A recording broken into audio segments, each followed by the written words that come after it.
Today, I'm setting up automated marketing using Shopify Flow. Watch as I use a pre-made Shopify template to create a seamless automation. First, I'm opening the Shopify Flow app.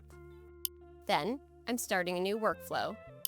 Instead of creating a new workflow manually with Select a Trigger, I'm using a pre-made template. There's lots of templates to choose from. I'm selecting Convert Abandoned Product Browse. The goal is to re-engage the customer and invite them back for a purchase. Now I'm in the workflow editor with the workflow that's already set up for me. After doing a quick review of the information, I'm installing it. The workflow is made up of 3 components: triggers, conditions, and actions. Triggers are events that start a workflow. These are always at the beginning. Conditions are rules that determine if the workflow can move to the next step.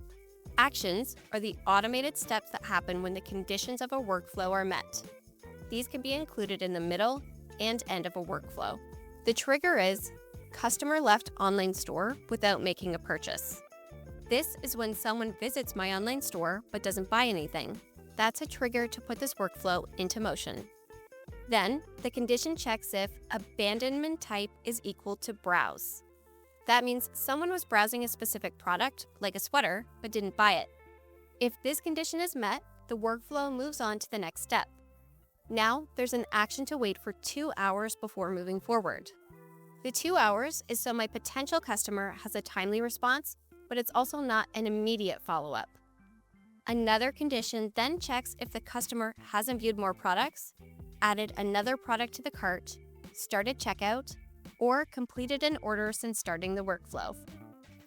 The process of conditions being met and actions taken continue until it reaches the end of the workflow. The last step is the final action, to send a marketing email showcasing the sweater that the customer was looking at. The workflow is using the Shopify email app I have installed to send the message. I can edit the workflow by adding more conditions and actions, like another follow-up email in 2 weeks. But for now, I'll leave it as is and finish by turning on the workflow.